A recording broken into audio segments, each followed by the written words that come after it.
What's going on? Once again, it's on. All right, cool, man. Hey, man, y'all know what's going on. Welcome to another episode of A-Side Boxing Talk, Moment of Truth. You know what I'm saying? Tonight we got, the Zone Prospect, Matchroom Boxing Prospect, Diego Pacheco, 17-0, 14 knockouts. He got a fight coming up here March 11th against Jack Cullen in Liverpool, England. You know what I'm saying? Yeah, man, I think this is going to be a real good fight, man. I think it's going to be a real good interview. I think he's going to do his thing in the fight as well. You know what I'm saying? Let me just make sure I get these little questions pulled up, man, so we can rock out, man. What's going on tonight in the world of boxing, man? Couple of things, man. I'm seeing and this may be a subject that I want to touch on after the live, but I'm seeing T.O. Senior saying that they in negotiations with Josh Taylor.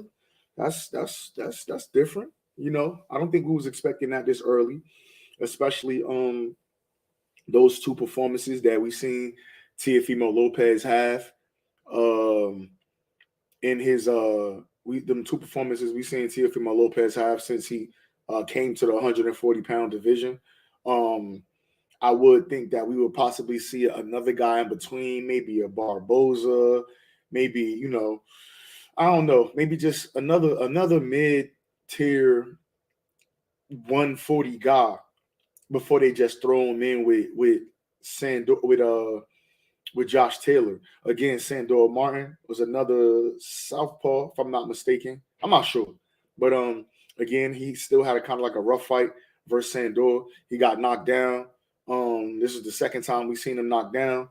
So yeah, man. I'm just wasn't too sure about that, man. What's going on, Stephen Boy? Salute. You rocking out, man. Appreciate you joining me. You know what I'm saying? Yeah, man. We back at it, man. You know what I'm saying? I'm trying to bring the best content, man, and that's my goal.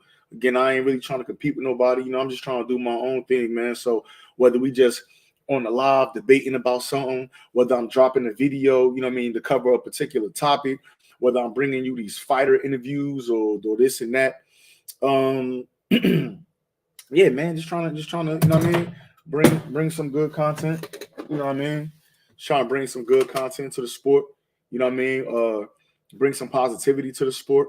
There be a lot of negativity going on. So we like to preach positivity and do the right things on this side. And every once in a while we're gonna have to turn up and make ourselves known or make our presence felt. And when it's time to do that, we'll do that. You know what I'm saying? But on most days, we kick back, relax. We talking real boxing. Real boxing shit on this channel, man. Shout out to my brother Gritty, man. Gritty, what's going on with you, my boy? You know what I mean? So yeah, that's what we like to do here, man. So I should be having Diego joining me here pretty soon. But again, yeah, that kind of threw me for a little loop. You know what I'm saying? Seeing that Teofimo Lopez Senior saying that they in talks with Josh Taylor. You know what I'm saying? If that's possible, it is the sink or swim fight for Teofimo Lopez. I thought that Teofimo Lopez was going to be move to 140 and look even better, but it seems like he still hasn't. He's yet to rebound from the loss to George Kambosos. So at the end of the day, if you tell me that Jorge Campa and Sandor Martin is too good, welcome to 140 fights, and then you going straight into a Josh Taylor fight, I don't know, man. Maybe the bosses over there at Top Rank don't got that much faith in Teofimo Lopez. You know what I mean? You can go ahead, let him fight Josh Taylor. If he beat Josh Taylor, I'm for sure he ain't going to be the same after that fight. You know what I'm saying? And then we're going to have to see, man. Rugo was good. Rugo. My man Brian say you believe in T.O., man. Hey, man.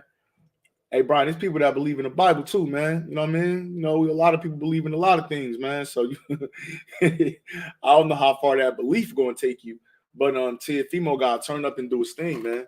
He gotta. I really think he need to make some changes in his corner. Maybe I at first I was saying, you know, he need to shake loose from his pops, but maybe they inseparable. I mean, he been with his pops his whole career. Maybe he just need to bring back, you know, the old trainer Joey Gamache. Maybe, you know what I mean?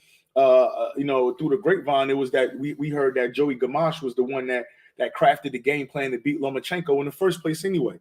So, you know what I'm saying? Maybe he get back with trainer Joey Gamache. You know what I mean? They patch things up, they work things out, and then we could get back to seeing the old Teofimo. But this Teofimo, I just don't think he's ready for the top guys at 140.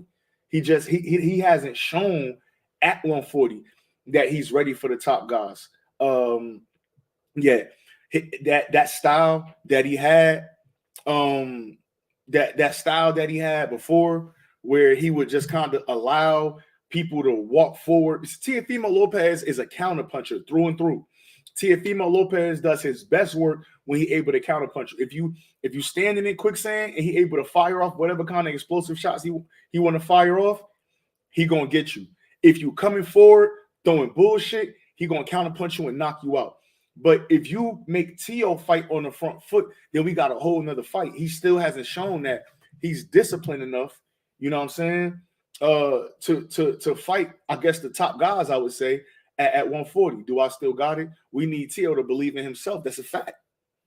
That's a fact. But right now, shit, and truthfully, and it's not even recency bias. Like looking at the performance that Richardson Hitchens put on on Saturday against John Bowser, I don't think Teofimo will get past him. You got a guy with an educated jab that don't waste too much movements. Don't, you know what I mean? His head not in front of his knees. He putting his punches in all the right places. He doing all the right things when it come to being physical. I mean, I don't see Teofimo Lopez beating him. That's one guy.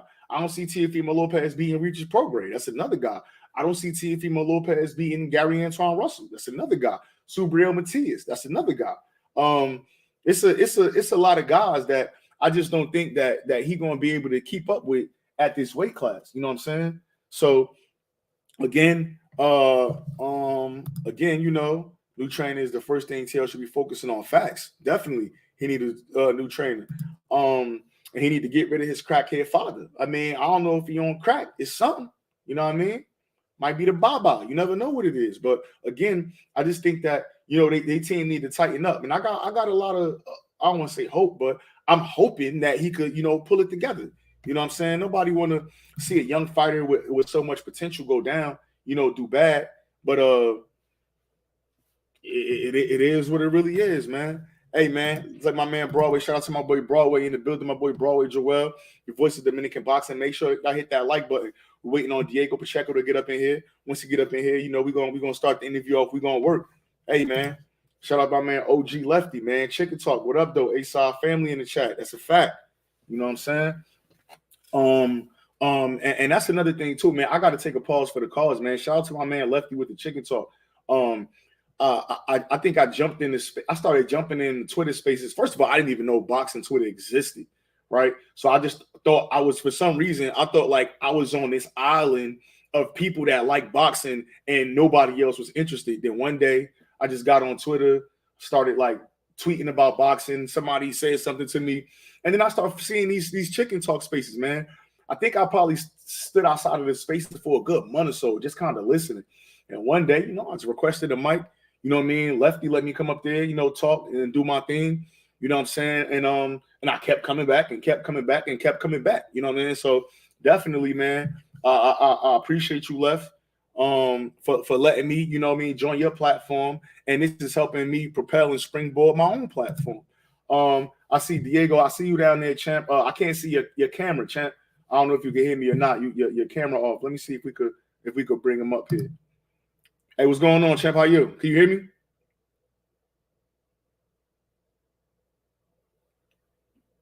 I don't think I can. If you can hear me, champ, I can't hear you, or we can't see you either. If you can hear me, I can't hear you. I can't see you. Let's see.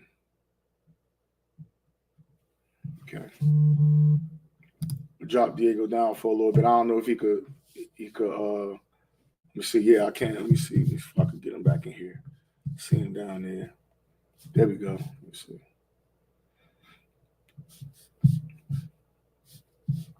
Let me see.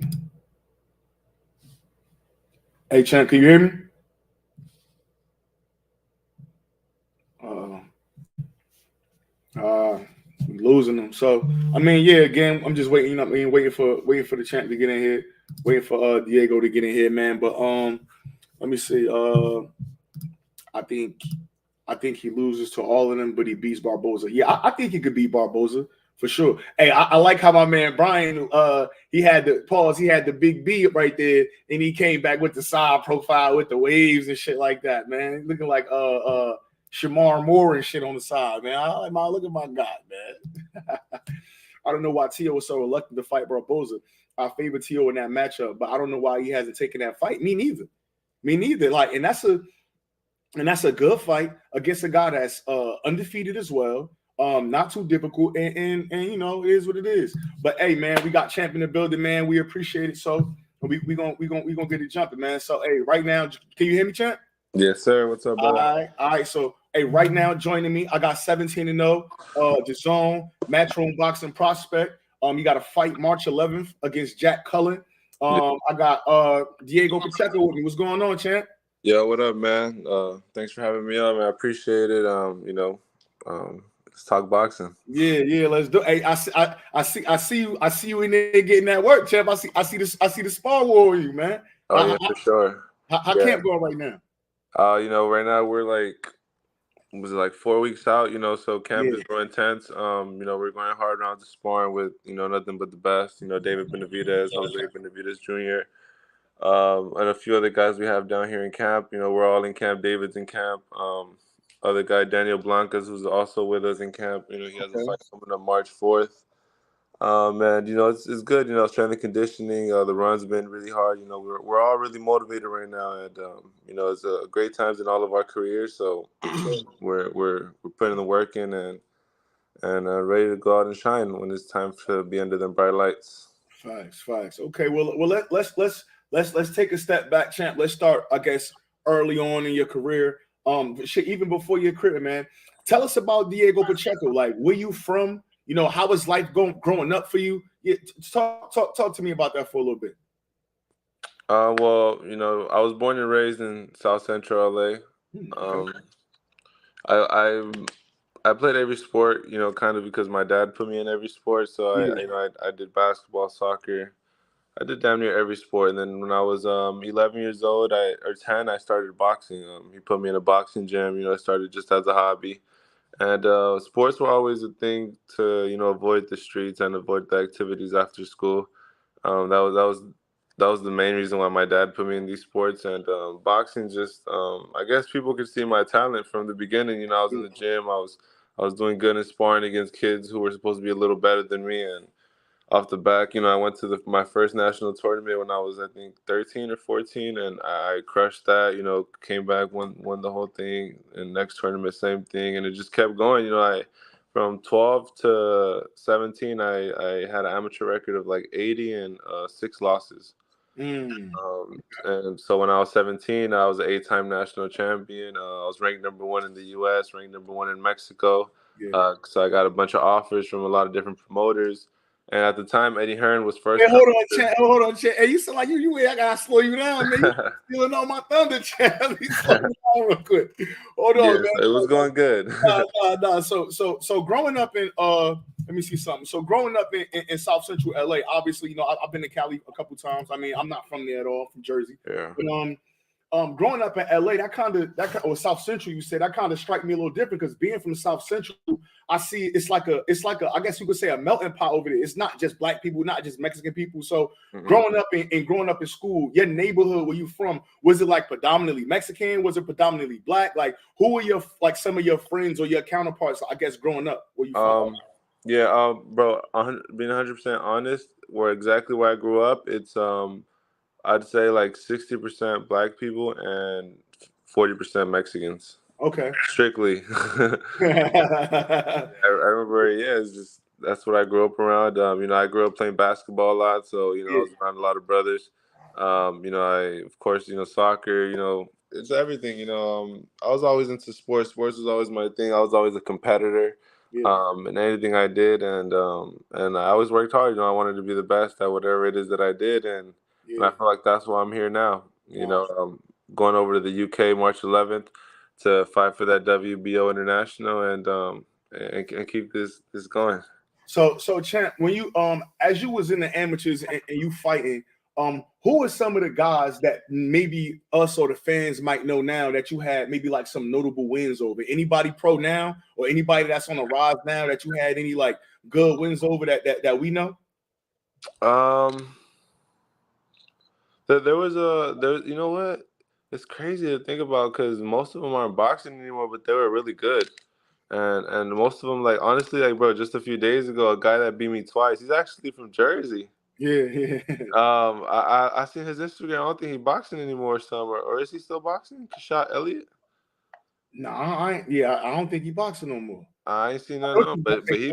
was gonna say Khalil Coe. I don't know if you fought Khalil Coe Oh in that. no, I never fought Khalil Cole. A lot of guys who do have a name right now were always older than me, so I didn't really get to fight them. I'm Okay. only 21, so Yeah, yeah. all these guys were a little older than me. I was a junior, so I didn't get to fight most of the guys. But honestly, I can't really think of too many. I fought Lorenzo Simpson, Kashot Elliott. Who else? There was a lot of tough guys, but a lot of guys who gave me the experience I needed. So for sure, I seen before Champ that you was with I think it's called TG Boxing Oh before. yeah, that was the gym I trained out of in LA. So how you so I guess so my question is how did you go from being in LA with TG Boxing to being with Team Benavidez? How was that? I mean, was it a bad split or you just saw something better over there? You decided to make a move? Like how did that transition go? Yeah, bro, that was honestly real tough for me. Growing up in LA, growing up with a lot of people inside that gym, it was time for a change, and it was really hard for me. I went a few months not knowing where I was gonna go, but Yeah, I just knew I couldn't be there anymore. yeah, you know, yeah. um, I feel like sometimes you outgrow your where you're at, The and environment, sure. and you need something better. You can't. Sometimes you try to like put other people first, and then it fucks you up. You know what I'm saying? So I had to get out of that. I had to put myself first and what was going to be best for me.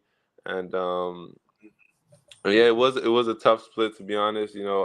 When the split happened, I found out a lot of things, Mhm. and yeah, it was. I mean, I'm just glad I made the move. It was the best move I could have made, and yeah, I'm excited to be here, man. It's a great team, a great family to be around, the Benavides family, and yeah, man, I'm super excited for the future.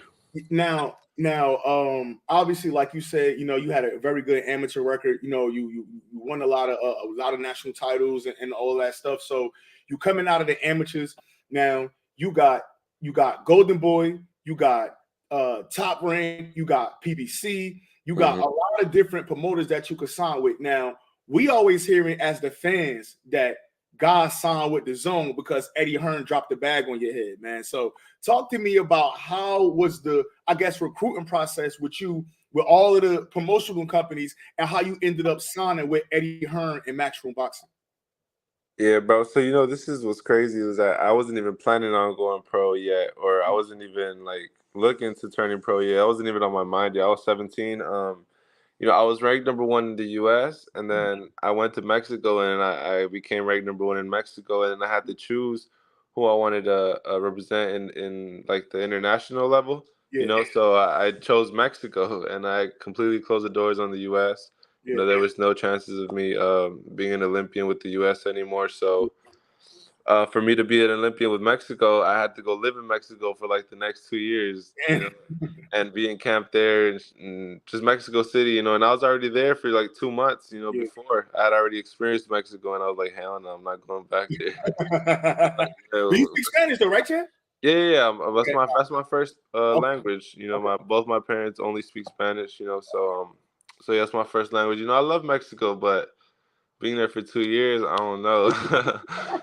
So I was like, what's the next move? I talked to my manager, my family, and my manager at the time, Tim Van Nieuwhouse, started getting on the offers. He started putting my name out there. A lot of people were really interested. Got some really good contracts from a lot of big promoters, and at the end of the day, I ended up signing with at Matchroom with Eddie Hearn. They promised a lot of good things. They did a lot of good things, and they came through. I just signed the extension. Mm. So yeah, man. Matchroom, they did everything they promised and more. So I really appreciate the relationship I have with them. Yeah. So, being from LA, and I'm not trying to sound funny at all, but lately, LA ain't really been producing that many fighters per se. Yeah. Do you feel like you got the responsibility to put the city on your back, or you just kind of doing your thing and repping LA at the same time? For sure. I've always, ever since my name came around the scene, I've always saw myself as one of the best from the city for sure. Putting on for the city. Always representing, because just like you said, I can't. I think the last guy from LA was probably like Santa Cruz, who was a world champion, Yeah, it's been a while. Yeah, multi-weight world champion. So it's been a while. So yeah, of course, I want to be that next guy out of LA. To put on for the city, like you said, put the city on my back and really take it all the way. yeah. Now I seen in the interview, I think it was like early last year when Jose was talking about, you going into one of your Jose Senior was talking about, you going into one of your fights, and he mentioned that you made the weight so good that y'all was actually thinking about going down to 160. Is Yeah, is yeah. that cool? Like, is that possible? Could we see you at 160? At the time, we were talking about it, but nah, not anymore. That went out the window. I'm getting bigger still. Last year, I don't know. I was walking around like 176, 175. Man. That's 175. Yeah, And yeah, yeah. so that would have been easy to make good come down to 160, but I didn't want to go through that. To be honest, I'd rather just feel comfortable, feel strong, Yeah. um, be able to sleep the night before the weigh-in, things like Yeah, that. yeah. Yeah, so yeah, I was like, yeah, nah, I'd rather just feel good, 168, and if anything, I'll grow into it. For sure. Now, how long you think you see yourself being able to make 168, and then since you like only 21, what's the highest weight you could possibly see yourself fighting at? I think I could make 168 for a while still. Maybe 2, 3 more years. Oh, all right, cool. I definitely want to become a world champion. Do a few title defenses and things like that before moving up to 175. But I do think I'd grow a little bit more. I'd say probably up to cruiserweight, Yeah, just pushing it. yeah. But hopefully, towards the end of my career, that'd be dope for sure. Yeah. Now your next opponent, you got Jack Cullen. He just coming off a little win. I think last year, I think we seen him get stopped by like some random guy, like to the body. He got stopped. I know in Eddie Backyard, he had a win over Adney Yildirim, who obviously fought Canelo and fought Anthony Durrell. So being the fact that you're about to step out of that prospect light and start to become a contender, what was, I guess, the deciding factor for you and Team Benavidez to say, "Hey, I'm ready for this. Like, I'm ready for the next step of guys." Like, what came into that decision? Honestly, bro, I've been wanting to fight tougher opposition. That was actually another reason why I also left TG. I Okay. feel like they were kind of like holding me back a little bit, to be honest. Yeah. And even my last fight, I don't know if you saw, I was supposed to fight this Russian dude who's 13-0, I think, or 14-0.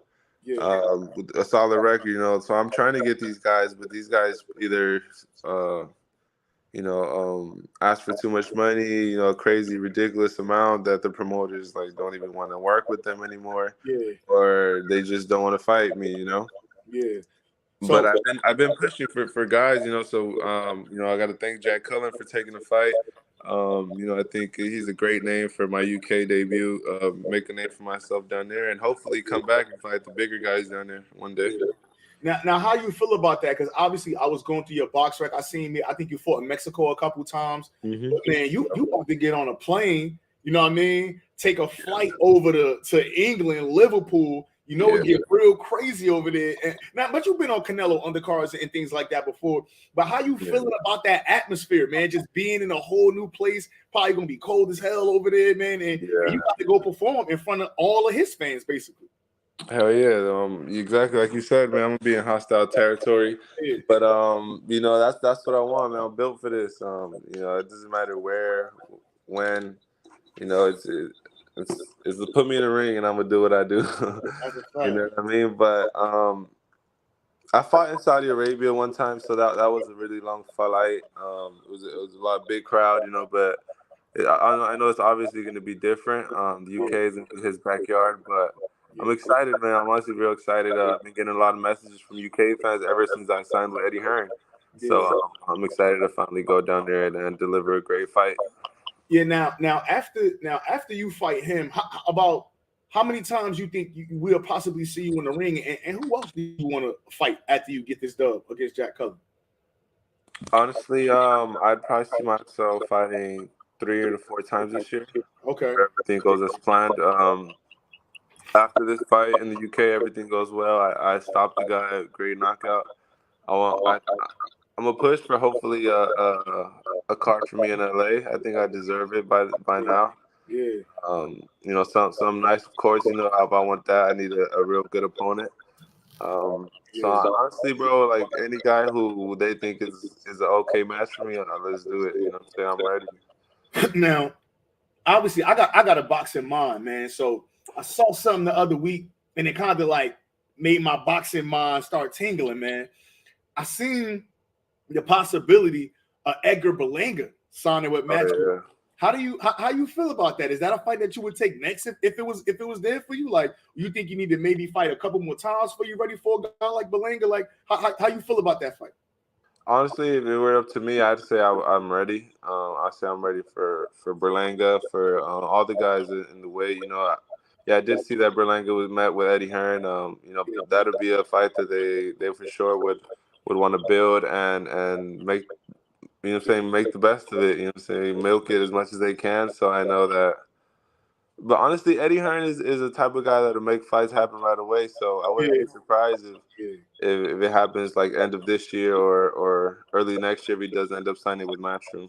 Yeah, because I seen him talking about I seen an interview with Eddie saying that he would possibly see if Berlanga will be ready for Canelo next year. So if you're looking at that, I think a fight with you and Berlanga definitely by the end of the year, that'd be something that we would want to see in LA, New York. You know what I'm saying? That'd be a big one. Yeah, for sure. Mexico, Puerto Rico, man, it'll be a great fight. You know, the boxing deserves this, and the fans deserve it. So, you know, hopefully fights like that can happen soon for me.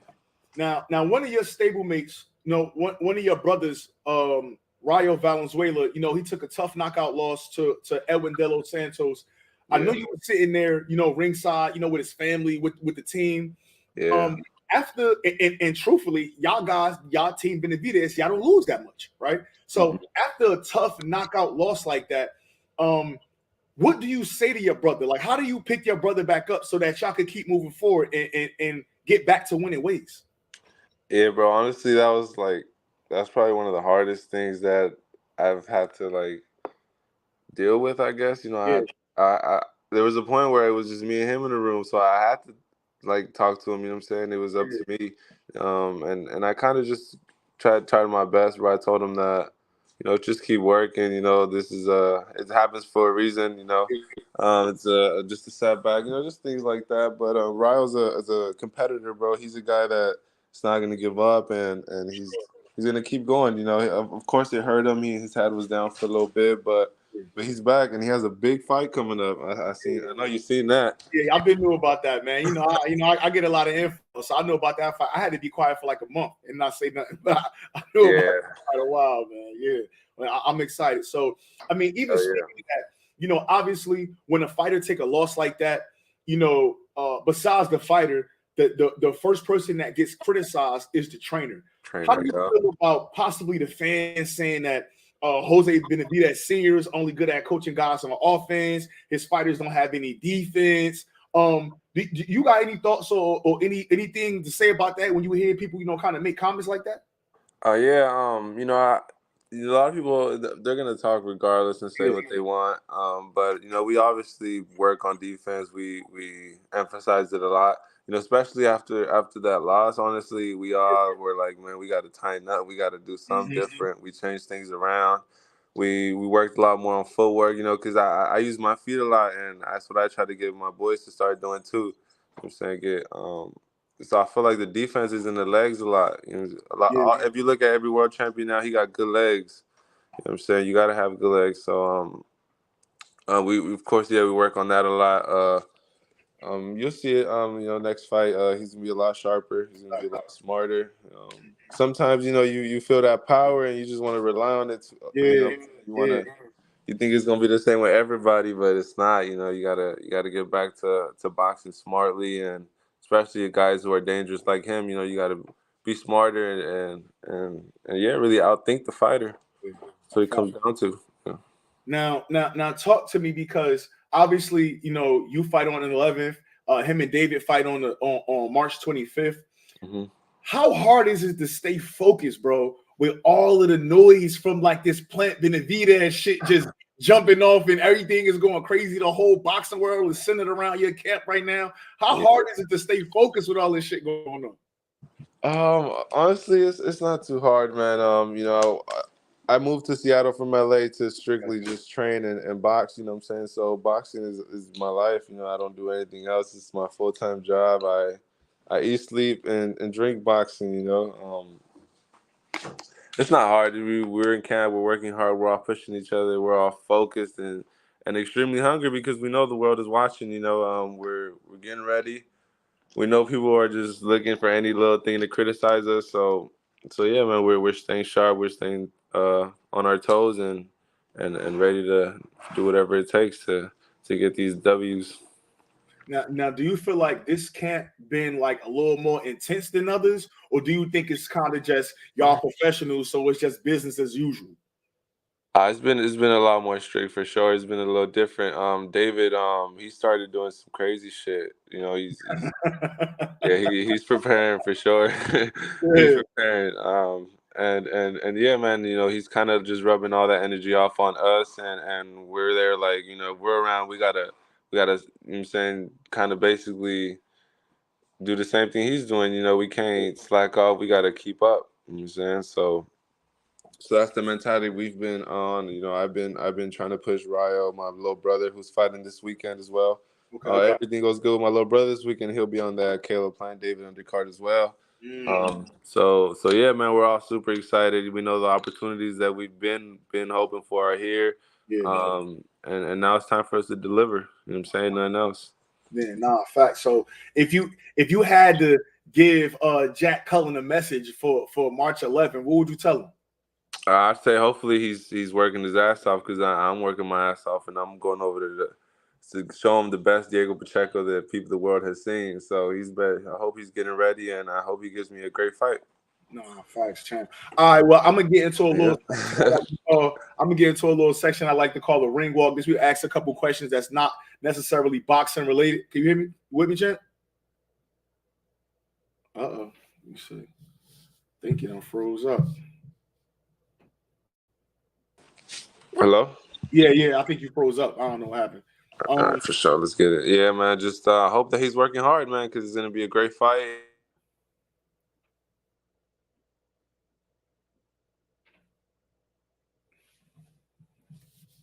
I think we lost him again. Might be having some calls or something. Probably like De Los Santos question. Let me see. Can you hear me, chat?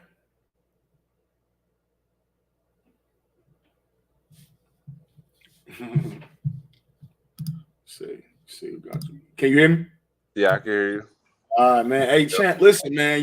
You were Eddie Hearn now, man. You can't be having no metros, champ. You gotta get a Sprint. You gotta get an iPhone, man. You can't be on the Metro Wireless, champ. Come on. You know me. I'm messing with you, champ. Nah, yeah, they gotta get me right, for real, man. You right. I gotta step this up. My fault. Nah, it's all good. Now I want to get into a section I call the ring walk, man. I ask a couple maybe not necessarily so boxing related questions and just see how you feel about it. Okay. My first question is Have you ever had any jobs outside of boxing? Never, bro. I turned pro when I was 17, so I was fresh out of high school, didn't have nothing to worry about. Okay. Um, if you had a choice and you only had to pick one, what car would you have in your driveway? If I could only pick one, probably a AMG GT, Okay. the 4-door one. Oh, wow. Oh, you talking about the 63? I think Yeah, that's what the you're talking about. 63S. Yeah, Yep. yeah, yeah, yeah, yeah. Yeah, Nah, yeah, that's hard. Yeah. I think I yeah, seen that my thing go man Larry crazy. doing one of those. That Yeah. thing go crazy. Yeah. So when you training or you getting ready for a fight, what kind of music you listening to? Like as far as like, you know what I mean, to turn up or to get you where you need to be at. Music. Honestly, bro, I listen to more Spanish music. Okay. I listen to what's called like norteño. It's Yeah, like the yeah, yeah, accordion, with the drums and yeah, and the guitars and shit. I like listening to live recordings for some reason. I don't know why. I fuck with the live recordings. In LA, yeah, that's big. The live music, yeah, all the Mexican stuff. So that's what motivates me. That's what gets me in my mode. That's what just hearing the songs with the motivational lyrics it's kind of the same thing like the Spanish stuff. I mean the English stuff you saying like you yeah, want the yeah, hard whips, you want the hard everything, yeah, yeah, So yeah, yeah, same yeah. thing but in Spanish. Nah, that's cool. Yeah. And So just and then it kind of reminds me of like my dad, my parents. So it's motivating for sure. yeah, nah, that's fine. So after the fight, you know what I mean? You done got your knockout, you winning. What's the first thing you going to get to eat? First thing I'm gonna eat, shit. Probably a bunch of snacks, like a bunch of bullshit, like gummy worms, like chips, Yeah, candy, basically, like just shit that I hadn't ate for a long time. yeah. And Okay. besides that, just going out to nice restaurants, I like getting a nice steak, little the little boo thing or whatever, Yeah, little yeah, yeah. yeah, yeah. No, I'm no. All right, so that's I like how you. So all right, so cool. So next question is obviously you already kind of led me into it with the little boot thing question. So, what's three qualities that a female has to have for Diego Pacheco to be like, you know what, I'm gonna make her my girl? What's your top three qualities that a woman gotta have for you to say, you know what, I'm gonna make her mine? And you looking like she next to you. No, she not. I wish she was, man, but I am right now. Yeah, yeah, She gotta be real. She yeah. gotta be smart, and she gotta be just loyal and somewhat cute, man. Yeah, no, I But feel I'm more on like the more. She gotta be real, and her personality gotta be there, before yeah, anything else. no, facts. No, I actually, bro, like I've actually never had a girlfriend in my life. It's just I've never found a girl that I wanted to make my girlfriend. Like you said, it's just always been friends, and it's never went further than that. I did see it was a new movie about to drop called 21-Year-Old Virgin. So they might have. Nah,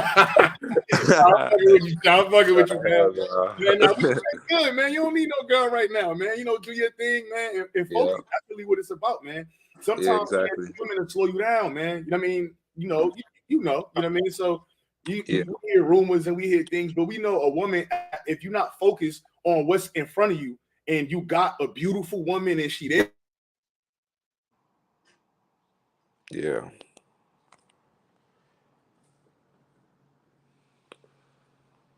But I can't hear you anymore. Let's see.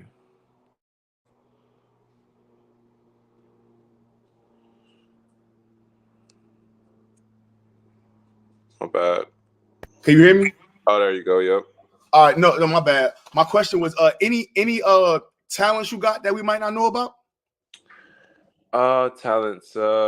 Shit. Nah, bro. Just boxing. I feel is my talent. Yeah, I feel like I have a God given talent. I feel like I was put on this earth to do a lot of great things, and really, where I come from is real humble beginnings.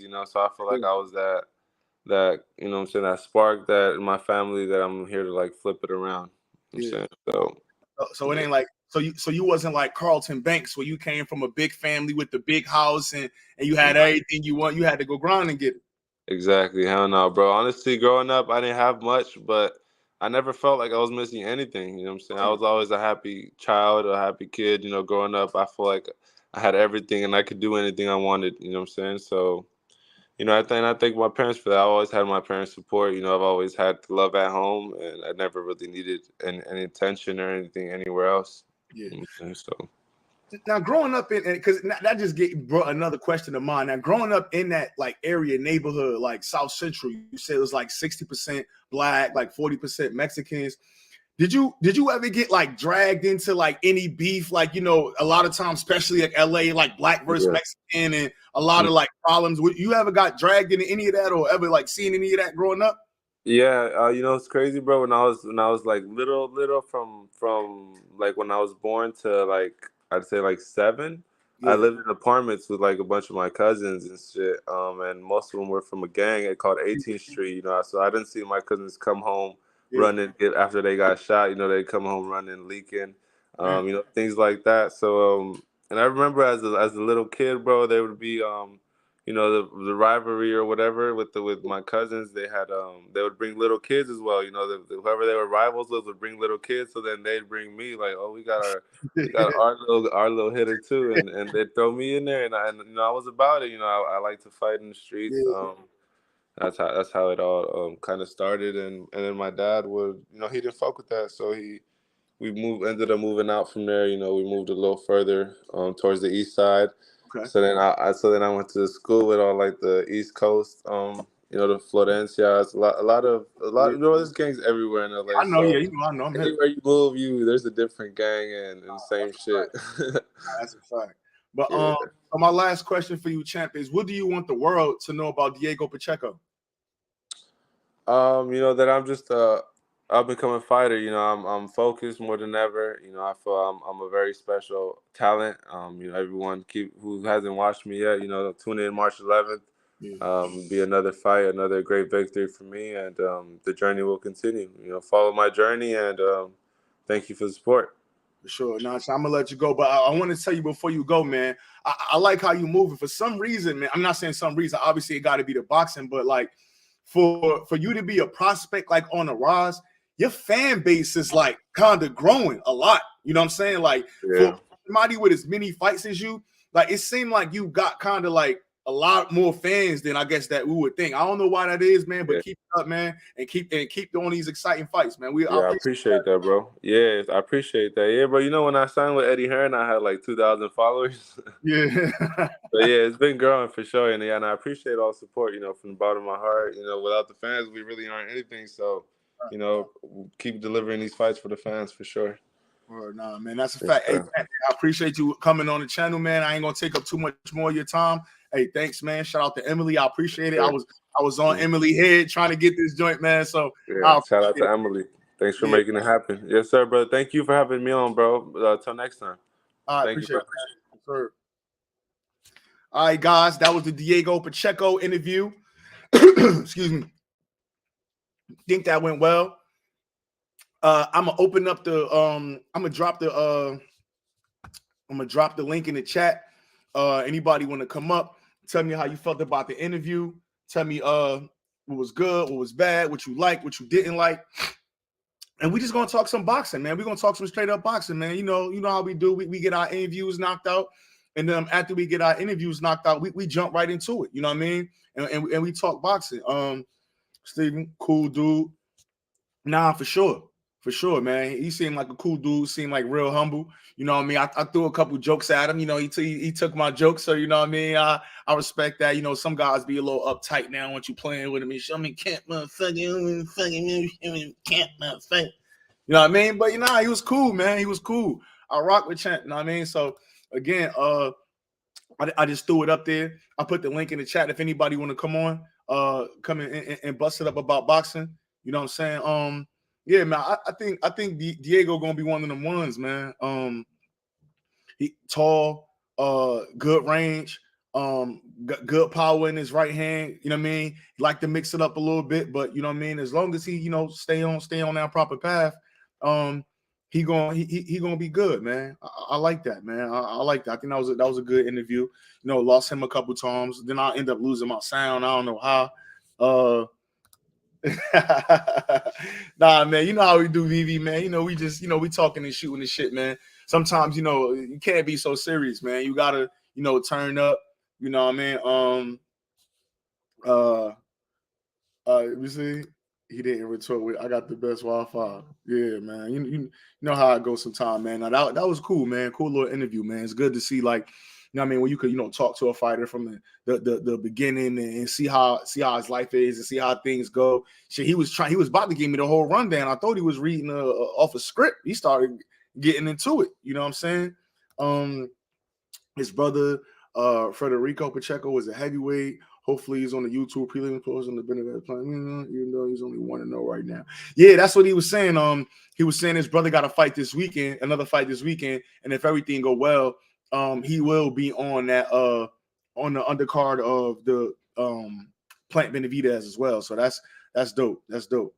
Hey, shout out to Danny too, man. That Danny definitely, man. I fuck with Danny. Danny be putting up the graphics on Twitter, man. So if you're on Twitter, man, make sure you give my man Danny Ramirez boxing a follow, man. He need to be a regular up here. Yeah, man. Hey, Shamar Moore say he need to be a regular up here. So if Shamar said it, let's make it happen, man. You know what I mean? My man Brian in the with the ultra perm, man. That's what I'm talking about. Hey, ain't nothing about ultra perm. Off subject. Did you buy the BLK Bud fight? No, I didn't. And I'm glad, because now I'm seeing people got charged like an extra $40 for this month, some wild shit like that. So no, I'm glad I didn't buy that fight. And I would, though, if I felt like the opponent was worthy, I would buy it. I don't care. Like, I'm a boxing fan. If anybody know me, I'm a boxing fan. I don't give a fuck about I'm not saying I don't give a fuck about, but I'm just not a PBC guy. I'm just not an ESPN guy. I'm just not a Matchroom guy. Whoever putting on good fights, I'm gonna watch. I watch UK fights, all of that shit. I watch all of that. You know what I'm saying? Oh, whoa, what's going on? Oh, I watch all of that. So you know how I go. Yes, that's what I was getting to. Yeah, now that was nasty work. Charging the people all that money, that was nasty work, man. And again, Boston, I'm gonna remind you, man, you got Marvelous Marvin on your picture, but he's from Newark, New Jersey, man. Just don't forget that. He's from Newark. Just gonna leave that. Man, Brian said got that soul glow. I ain't mad, man. Whatever works, you know what I mean?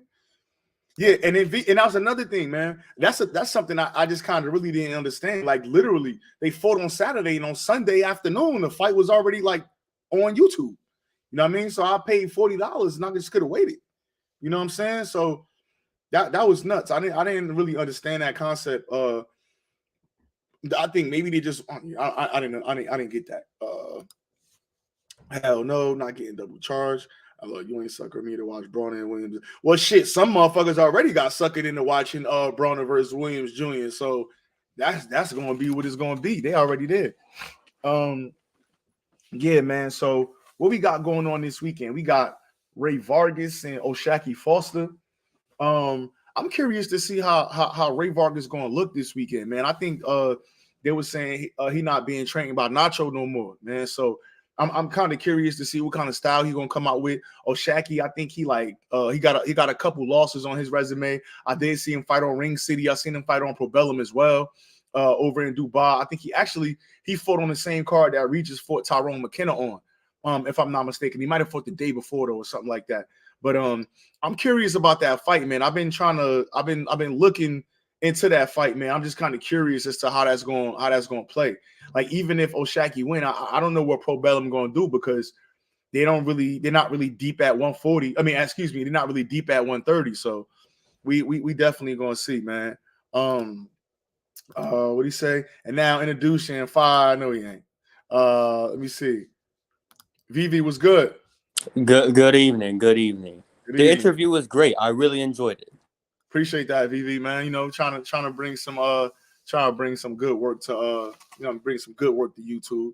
Hate less, show a little bit more love. Yeah, I've noticed that's like the third member of their team that you've interviewed too. So you just got to get Jose next.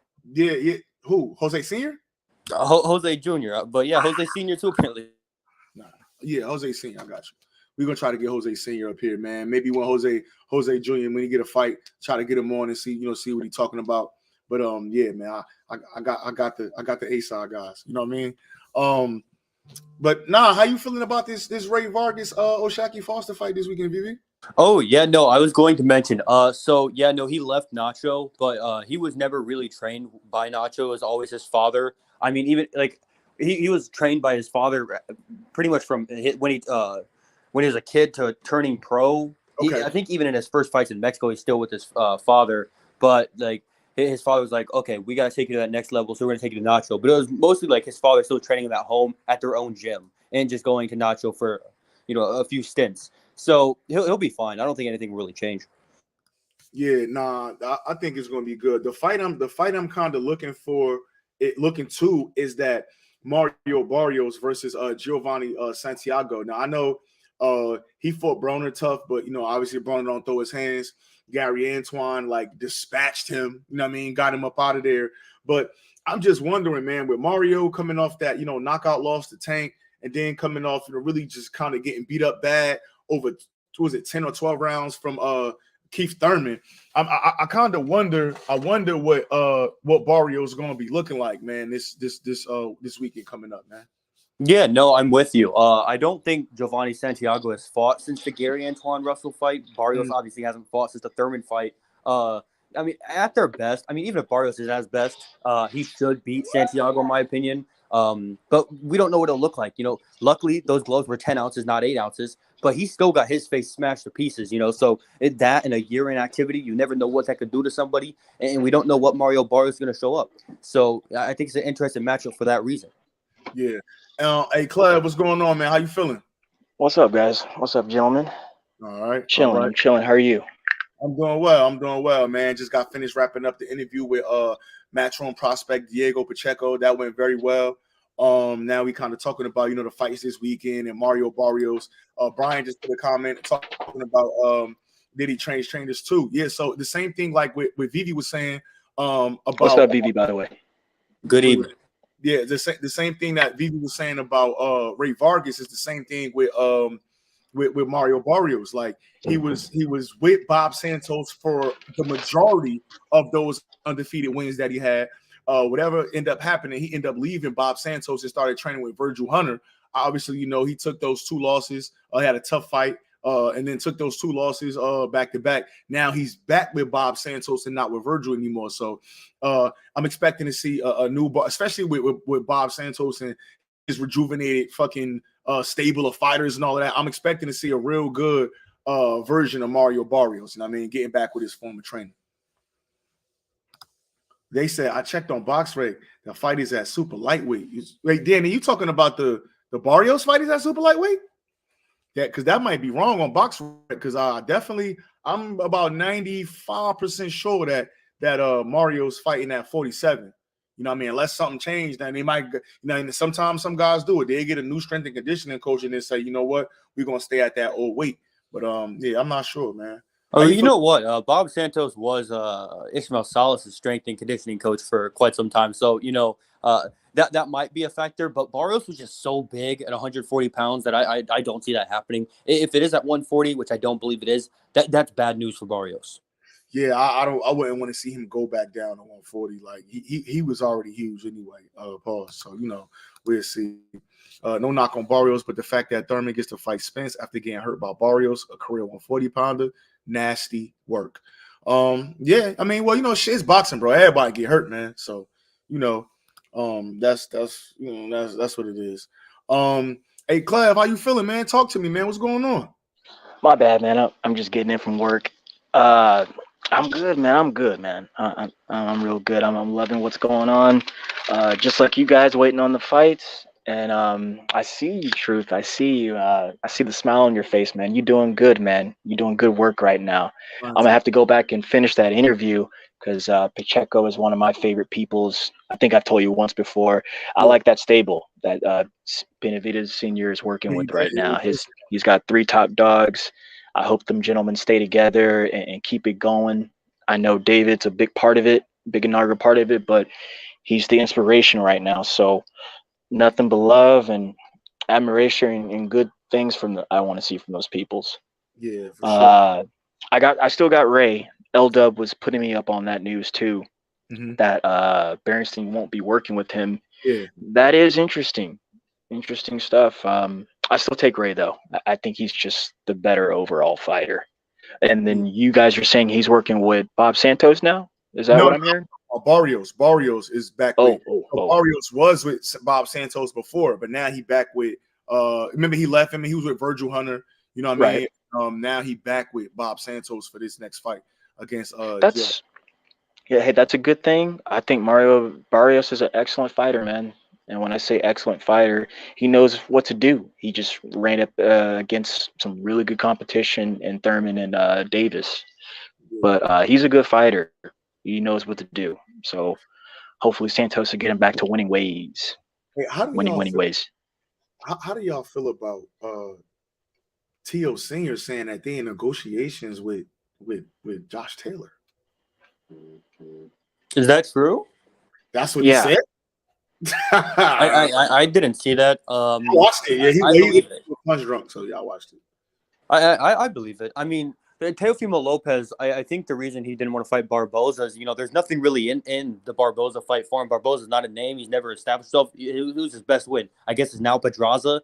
At the time, it was Danielito Soria or like Antonio Moran. There's nothing in it for him. He's trying to fight the Devin Haney's, the Josh Taylors, the Jose Ramirez's, the big names, the guys that are going to get him a big check. And Josh Taylor's that.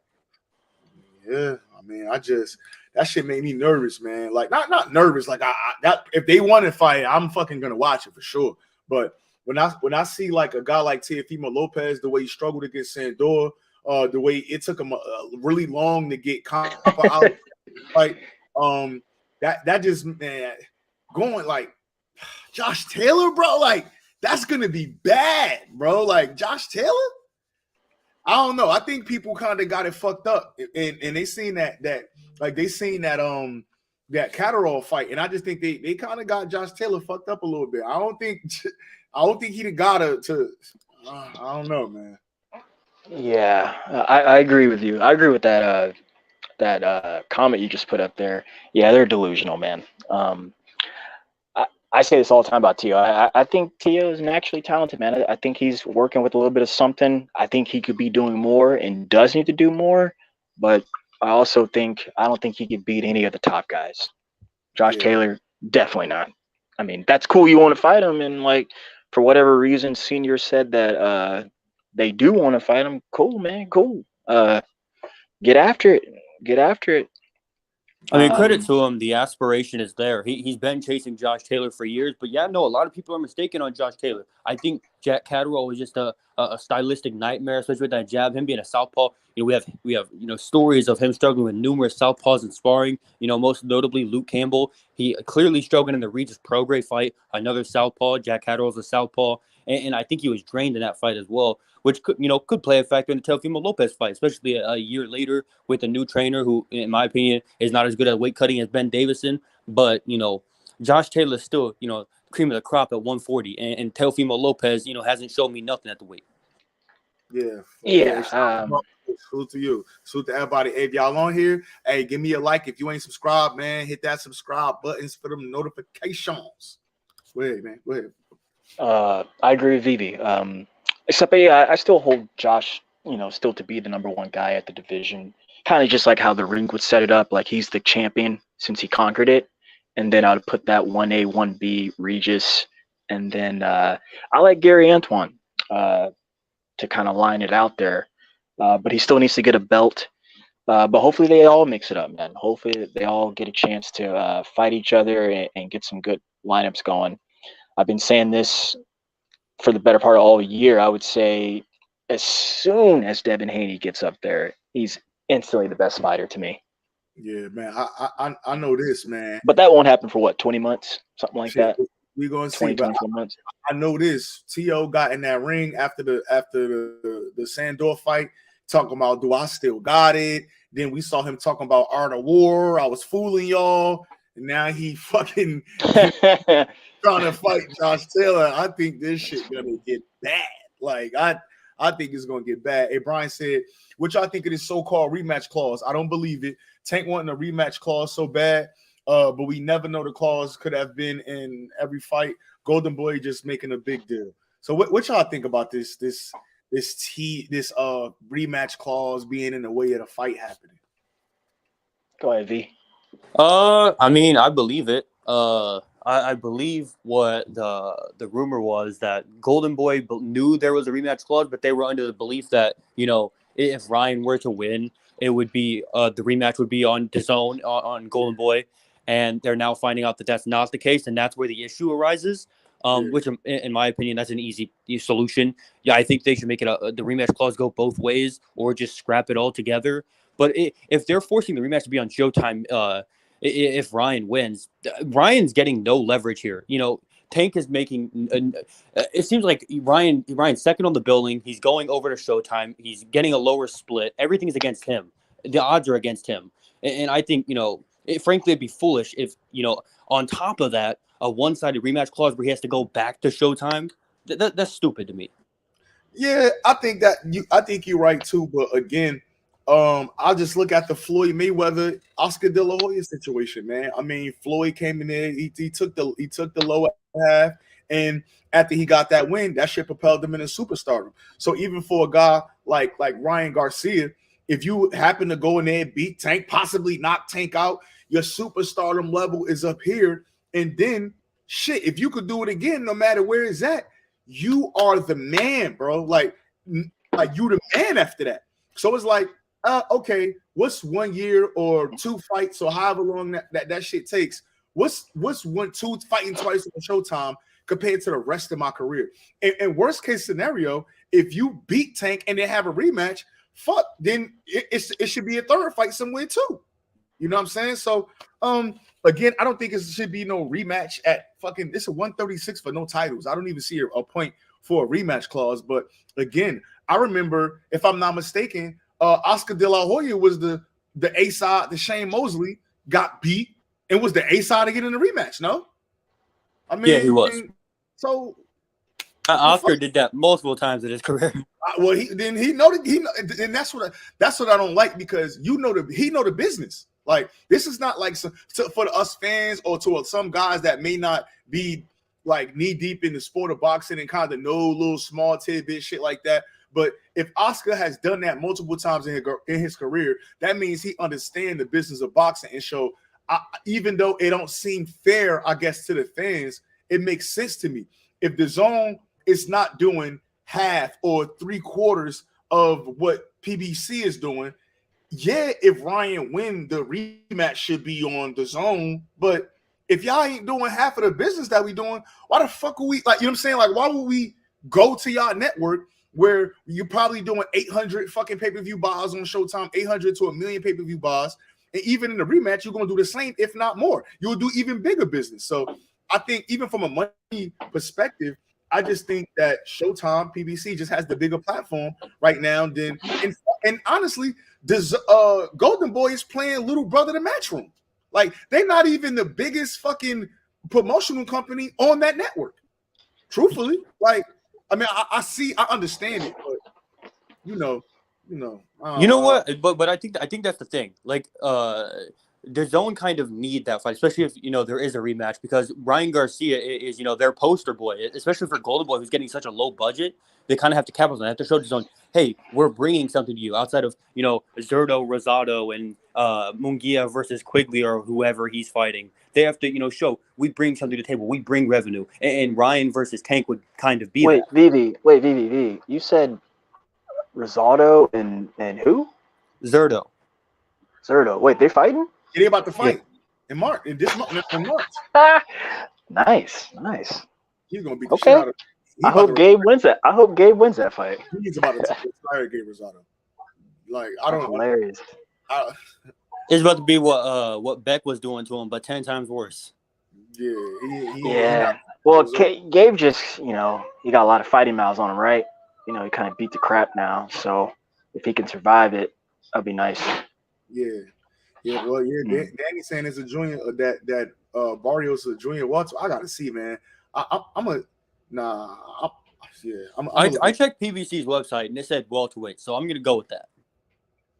Yeah, we gonna see.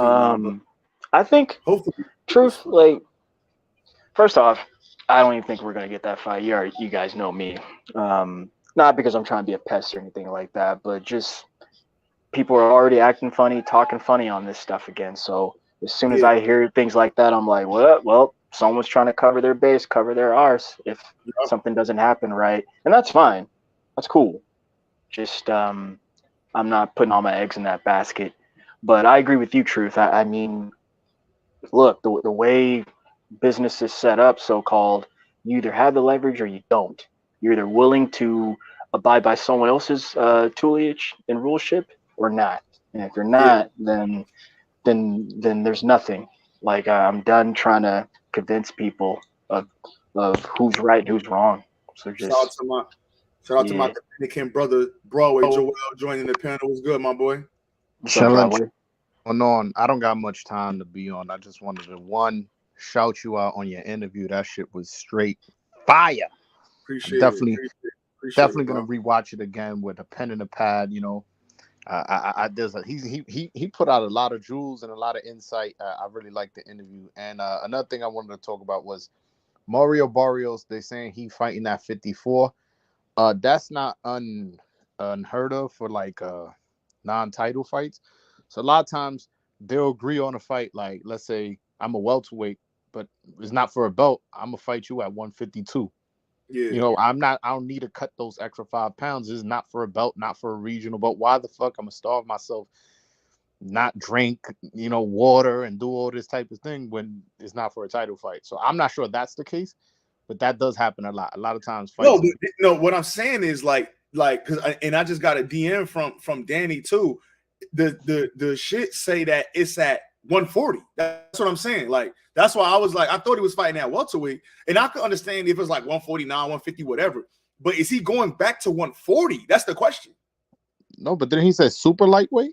No, super. No, super bro. super welter. No, he said junior welterweight, super lightweight.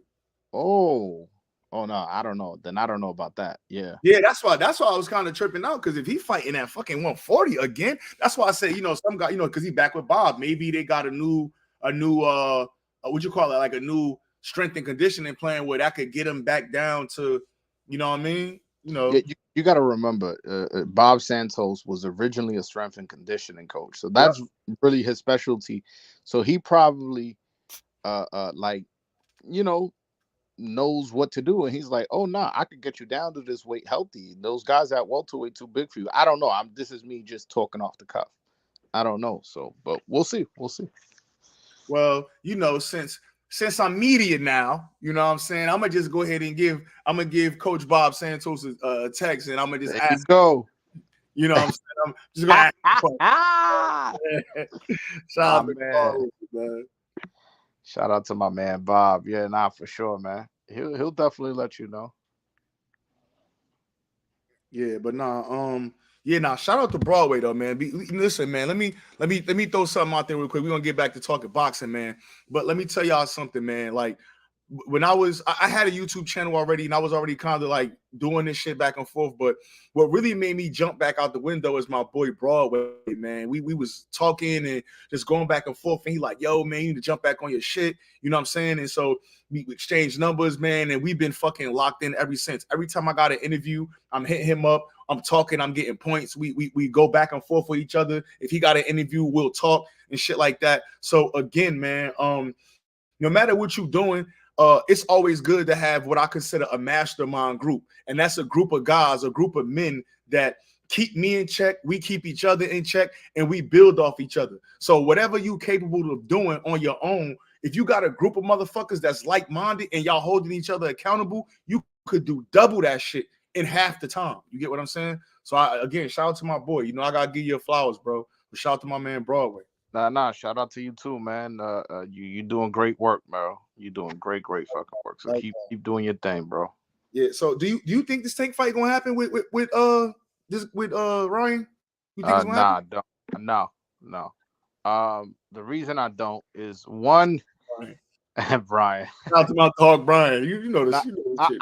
I don't know if I told you truth, but I was hearing from like inside sources like, yo, this fight is not as done as they're making it out to be. Like we were before when everybody was like, oh yeah, that's a foregone conclusion. I was already hearing that wasn't the case. Mm. I already had like my antennas up, but I was like, whatever, I'm still hold out positive. I heard from two different sources who are in the business.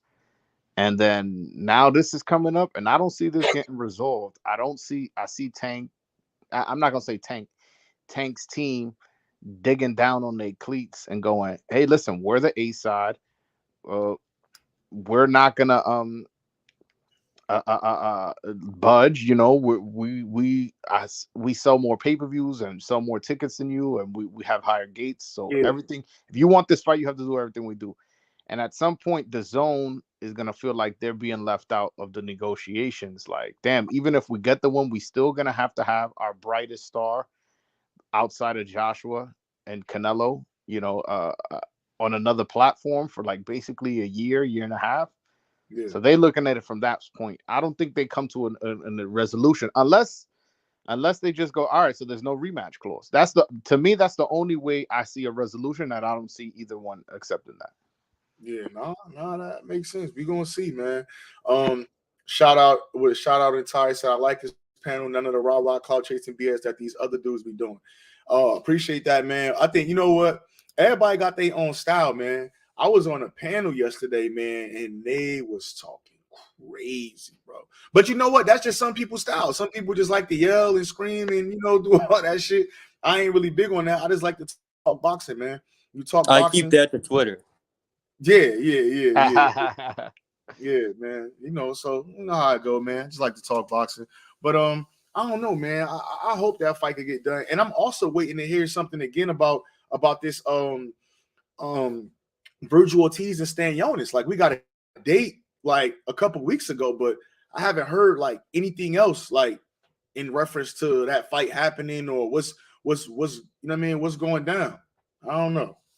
Hopefully that shit's still happening because that's what I want to see as well.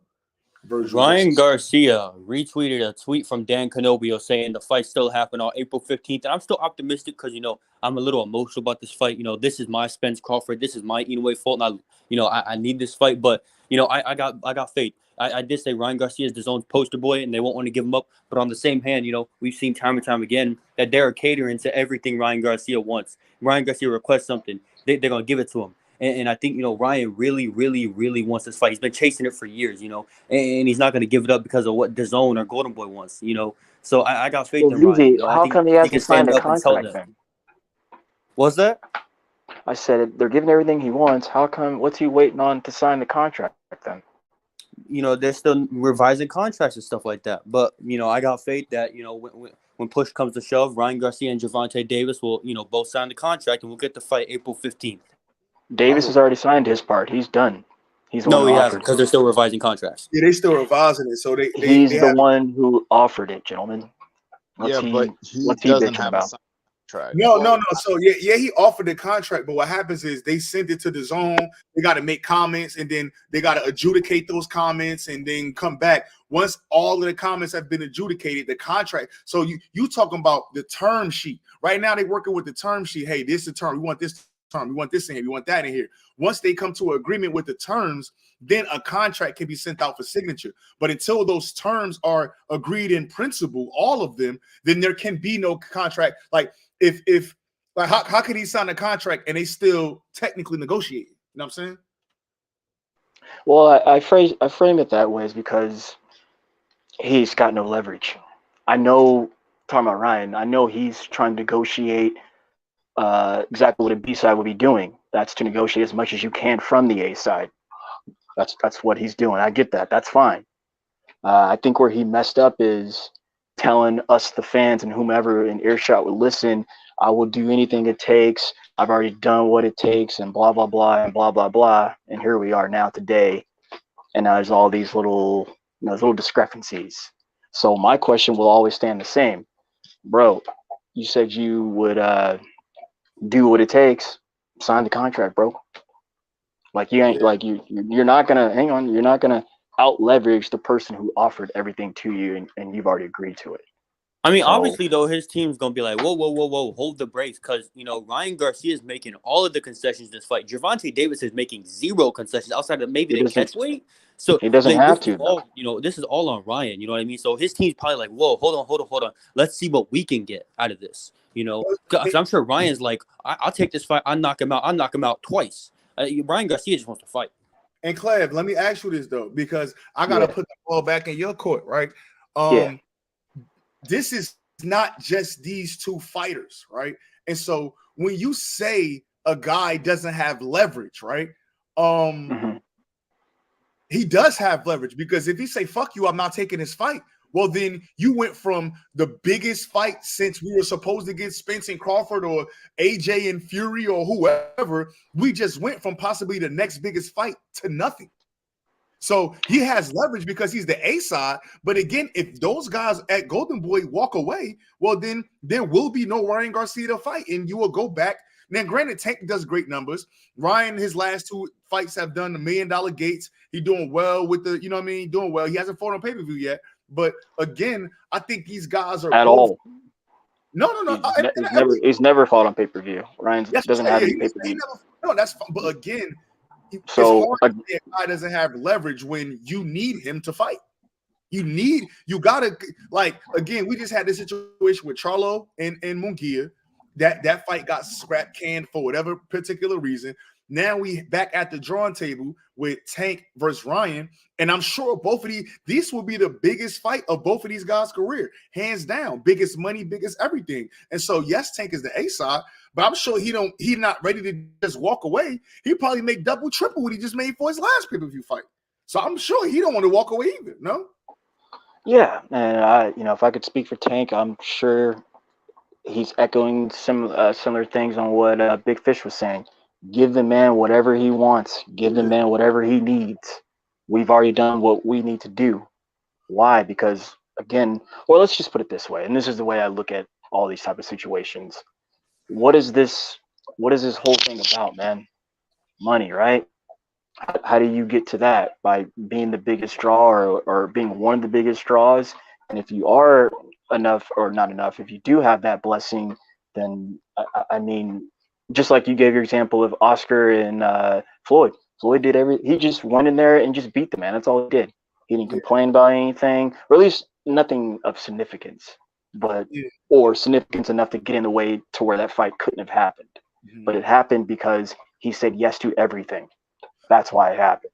But Clem, also Shane beat Oscar, and Oscar was the A side. Then they had a rematch, and Oscar was the A side again. And so if that's a business model that you yourself has went by as a fighter, and now you're on the other side as a promoter and you understand what that's about, I think not you, but Oscar of all people will kind of understand, I did that a couple times when I was the golden boy of boxing. So Tank is one of the premier, probably the most known American boxing star, probably the top 3 boxing stars in the world between him, Fury, and fucking Canelo. You know what I'm saying? As far as the most popular guys right now. So you kind of got to see. But to add in there though, Truth, that's what the B-side signs up for. If you put your name down on that dotted line saying you're going to abide by what he or her wants at the beginning, middle, and end, that's what it is, bro. We can complain later. Or I could just go in here and beat your behind, do what he do. I can do it twice, as some of these guys are always now. But again, I'm just saying, that's what you sign up for. If that's not what you want to go for, meaning if you're not going to be the A side in the second round, then don't sign it. Then we have no qualms or no issues, no nothing, man. I'm just, reason why, because my hands are off this A, and like, bro, like, I don't care about none of those narratives, man. Just let me know when these dudes fight. And me too, but I just want to be not narrative, but me personally, I just be trying to make sure everybody know that it's these fighters want to fight. The real issue is Golden Boys / The Zone want to be able to host the rematch on their platform. So I don't think it's a question if Tank want to fight. I don't think it's a question if Ryan want to fight. I think if they had contracts in front of them, they'd be signed today, right now. But looking at what's going on, it's a network thing and not a fighter thing. And I be wanting to get that across, because if this fight doesn't happen, people will say Ryan a bitch or Tank a bitch or this person this or this person that. And that shit is far from the truth. These guys want to fight. Yeah, I mean, Right. the reality of the situation is, if this fight doesn't happen, you're probably going to see, you know, a lot of backlash from fans. And the reality, like Ryan Garcia, he's shown displeasure with Golden Boy on numerous occasions for them being unable to deliver certain things. And you know, Gervonta Davis has said himself, he's never asked for a specific fight. He's asked for Ryan Garcia. He wants Ryan Garcia, and he knows it's his biggest payday. It's his biggest rival, the fight he wants most. And if they're unable to deliver that for him, you can only imagine, you know, how he's going to feel about them as well. So, you know, they got to make the fight happen. And even with this comment right here, Danny made a great fucking point. Yeah, it's a good question. Cruz 2 on pay-per-view. He could fight Frank Martin on pay-per-view. He could fight Puello on pay-per-view. He could call Shakur out after this Yoshino fight him on pay-per-view for one of them vacant belts after whatever, or if it's not a vacant. Who's Ryan going to fight on pay-per-view? You know what? Tank can fight all those dudes, and nobody will give a fuck. Tank will fight Ryan Garcia. It'll do 1 million pay-per-view buys. That's the difference. But see, the thing is, Tank is already approved. Both of these guys are proven stars already, and Tank will get another pay-per-view. Like, for sure, no matter who it is, Tank's next fight will be on pay-per-view. My question is, if Ryan don't get this fight on pay-per-view, what Golden Boy fighter or other fighters are there that will be willing to come over to Golden Boy and, you know what I'm saying, and fight him on pay-per-view? Regardless, Ryan is in a situation where he is bigger than his promotional company. So therefore, he will be the B-side with anybody. If you want to fight fucking Devin Haney, let's just say he like, you know what, Haney, let's fight at 139 a catch weight. Big fight for Devin Haney. He'll take that fight. Ryan's still going to have to go over to ESPN. Well, DAZN just doesn't have they don't have what it takes for pay-per-view. People aren't buying their pay-per-views, whether it's Canelo or Anthony Joshua. Well, that's fine. Because I like the question that Danny proposed. He said, will Ryan even fight on pay-per-view? Probably not. Probably not, man. If Canelo's not doing what they need to do, if Anthony's not doing what they need to do, he gonna all of a sudden do what they need to do? Who's saying Canelo doesn't do what they need to do? Canelo just did over 800,000 pay-per-view buys with Gennady Golovkin, according to Eddie Hearn. That's bullshit. Eddie, well, I didn't say that, but someone just said that's bullshit. Whatever. I believe Eddie. I believe You him. believe? You believe Okay. he just did 800K with Gennady Golovkin? Yeah, I do. Yeah, I do.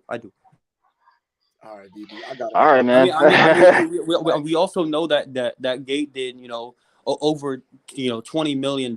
So, you know, the fight was a huge success for them. You know, they probably won't be able to replicate $20 million? but yeah. Damn, I didn't know that. I don't know. I don't know, VV. I think you putting a little remix on that. $20 million. Remix. I mean, well, what's it called? His other two fights with Gennady Golovkin did like 22, 23 as well. Caleb Plant did 18, so we know Canelo can do those numbers in Vegas. So, you know, talking HBO days. Yeah, I was gonna say that was HBO. And then Not on top of that, that was a beast of a promotion with Showtime. You know what I mean? And Showtime. Well, listen, I think that he probably sold some pay-per-views. I think they probably did a good gate. $20 million gate. I don't know. 800,000 pay-per-views. I don't know about that either. But Vivi, let me ask you this. Just picking your brain. Had Canelo taken that 3-fight deal, the same, you know, if he'd have taken that same 3-fight deal with Showtime rather than this last one with DAZN, do you think his numbers would be bigger? Yeah. Just asking. Because Okay. specifically the Dimitri Bivol fight, nobody fucking knows who Bivol is. Bivol was a curtain jerker for Campbell Hatton and Eubank Jr. versus Marcus Morrison before Canelo came. Before Dimitri Bivol, you know, did some things I won't mention on this, you know, PG-13 live to get the Canelo fight. So, you know, of course, I think Jamal Charlo and David Benavidez are huge stars. You know, David Benavidez did a great gate against fucking David Lemieux. You know what I mean? So, you know, they bring something to the table that Bivol does not. You didn't mention Big Fish, who is the quote-unquote star over there, putting the numbers down. No, I don't think that fight was ever happening, though. Okay, I was just wondering. Hey, Vivi Gritty said he got some oceanfront property in Oklahoma. He wants you to purchase, man. That's okay. We might have to look into that. Wilder Fury 3 ain't even do 800K. Yeah. Wilder and Fury ain't Canelo. Might say Lion Eddie. Eddie. Yeah. We're gonna see, man. I don't know, man. What did you, Truth? What did you think about the women this past weekend? The Those women? two undisputed champions that we got now. Hey, I think that was a good. Well, I'm gonna rewatch. At first, I personally had it 6-4 to Erica Cruz. Right? That's what I saw. Real quick. Is that because you thought Amanda was just pot shotting? She wasn't really mixing it up. Okay. Amanda Cruz was busy as she was landing big. You feel me? Like I just think I'm gonna go watch that again. But I don't know, man. I don't see what Serrano gonna do different than in his Taylor. I mean, she fought her ass off in with Katie Taylor, but I think Katie Taylor might be a little bit more educated in this next fight, and I don't think it get to be a knockdown, drag out. Well, we'll see. Oh, my man Gritty said I thought Taylor was on PEDs, man. I thought they cheated my homegirl in that first matchup. That's what I thought. Why you say that? Go back and look at the 2 or 3 fights before that Amanda Serrano matchup, and just look at the sheer size of how big she was compared to how she looked in her first couple fights. She was a little girl, man, compared to like when she stepped in that ring with her. She was huge, man. Hey, I think that's also partially because Amanda Serrano is very small. She's fought as low as, I believe, flyweight. No, that's not what I'm looking at though. Like, I'm looking at like her muscles, man. I'm looking at like her size. Like she looks like she was on PEDs for sure. I'll check it out. I'll check it out. And not only that, like she took an ass whooping, and like Katie she wasn't took on an the. ass whooping against Pursoon. I'm sorry. He took an ass whooping against Pursoon twice. Yeah, but she wasn't on PEDs in those matchups. So I don't know about the PEDs, but I'm telling you, go look at her, man. You're gonna get a cease and desist letter from her soon. Hey, so I don't fuck with her though. I felt good. Hopefully she wants I like that Baumgartner fight too. I think she fought well. She definitely took a couple shots. Maybe she didn't need to take. It feel like, I don't know. People was talking about her gas tank. I don't think it was that bad. She made a funny comment saying she started her period that day. So you know what I'm saying. That was hilarious that she said that. And I mean, I guess I could see if that's that. I could kind of see that.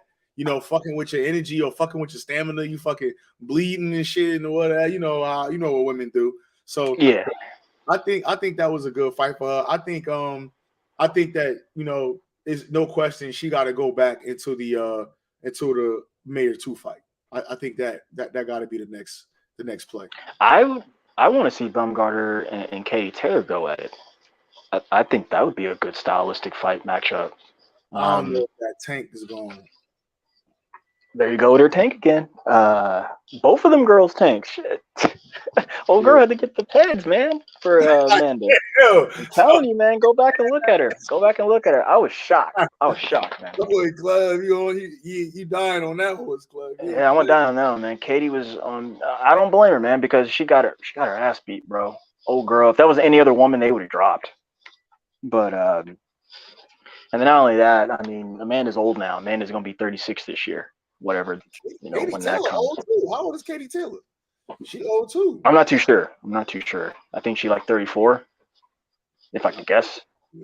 But man, when I was watching Bumgarner, I was having more fun in the corner because I was listening to Tony Harrison.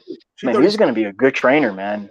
I hope he decides to train other fighters because he's the last of dying breed of that Detroitness up there.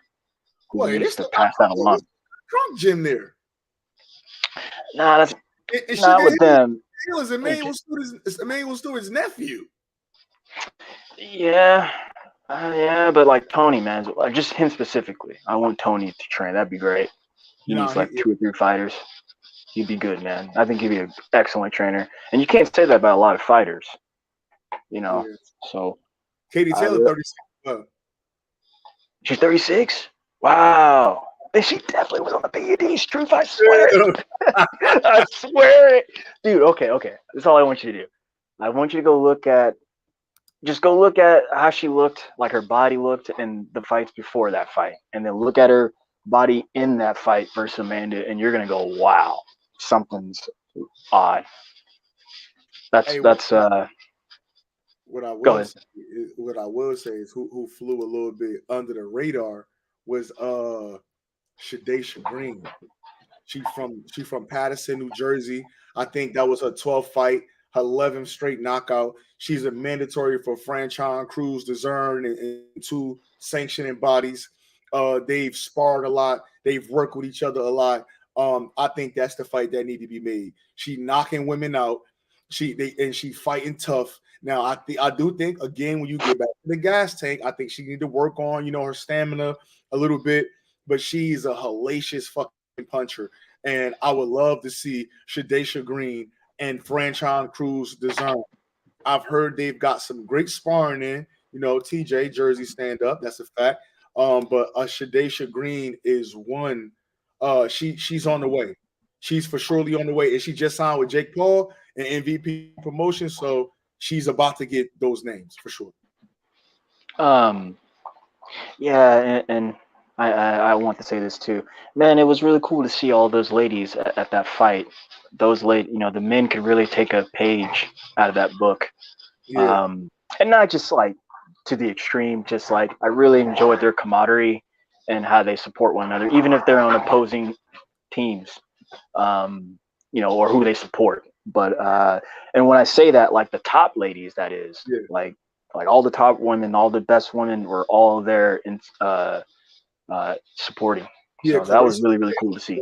It was a lot of people there. Hey, my man, shout out entire. Say I gotta go. Glad I found your channel sub. Later, guys. Appreciate it, man. For those There you still go. in there, man, if you ain't hit the like button, tap that like button. If you ain't subscribed, tap that subscription button. We're trying to, get to 1,000 subscribers, man. I'm trying to be able to have these super chats pop up so I can say "Hundo" on your boy. You know what I mean? That type shit. My blue Hey blood. man, shout out to the blue. That should be funny, right? When you do that, that should be funny, man. Word. But Yeah.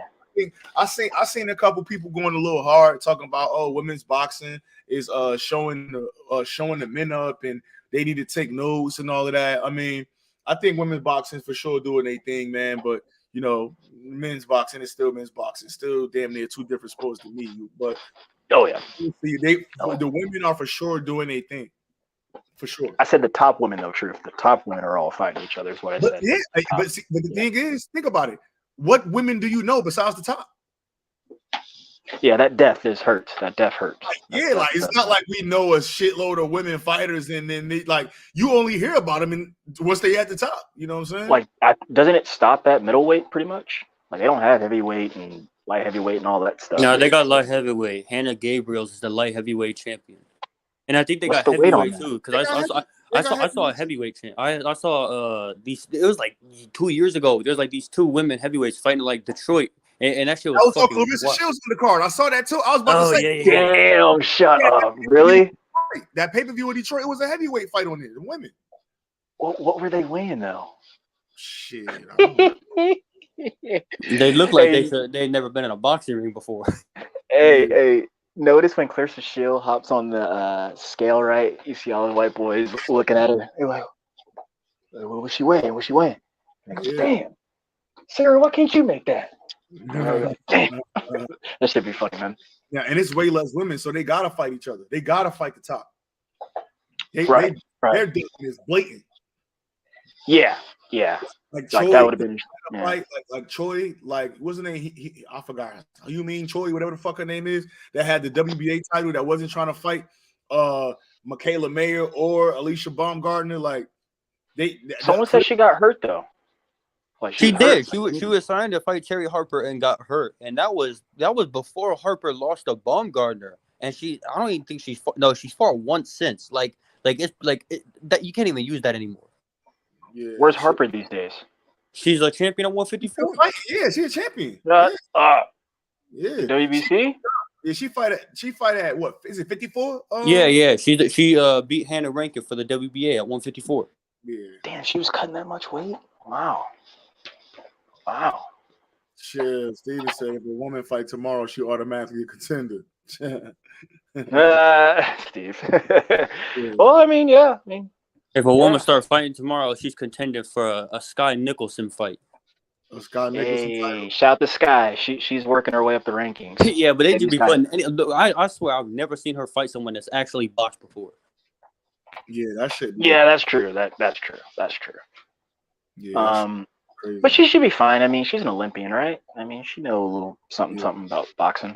Yeah, I like Ebony Bridges though, cause she be scrapping. I fuck with Ebony Bridges. I'm rocking with her. She be in tough ass fights. She fight for real, and she's selling her sexiness. You get what I'm saying? You can't miss it. Because the thing is, even with who was the first fight we seen her with that her eye was all Shannon Courtney. Yeah, the Shannon Courtney fight, bro. Was that a year ago? Yeah, a year and a half, 2 years. I think it was. I forgot. I think it was a year and a half ago or something like that. But she sold the fuck out of that fight, and she brawled. She fought, bro. Like she got my respect. Like she one of them that got my respect. I like Yoka. Like I got to meet her on the Regis and Cho card back this last November. Real cool young lady. She's been eyeing Superbad, but Superbad left Golden Boy and went to Top Rank. Estrada, so I hope they're able to get that scrap going. Yeah, that's what I roll with. And she's pretty. Yeah, one of my friends thinks she looks like Mario Barrios. They're like, no, man, that's like looking at Mario Barrios. Hey, all right, well, man, it's been my time, man. We've been up here for about an hour and a half, man. I smell some good food cooking upstairs, so I'm definitely about to go dig in. You know what I mean? I appreciate y'all boys joining me. Thanks to everybody for tuning in on the interview. Trying to figure out. I got a lot of things going on this week. I'm gonna for sure go live at least once or twice more before this week is out, man. But yeah, man. The fight's this weekend, all right, Chris? Ray and them? Yeah, Vargas and Ray Vargas and Oshaki Foster. I knew that. I'm coming right now. Okay. Yeah, yeah, man, go live, man. Go live. So we got some birthdays in the house, so we're gonna be doing that, and we're gonna see. I'm about to have a house. Oh, happy birthday! Yeah. My wife. All right, then, brother. Some birthday next weekend. So yeah, man. I appreciate y'all boys, man. Thanks for joining me. Appreciate all the love, man. Going in next time. BB, be cool, man. Too.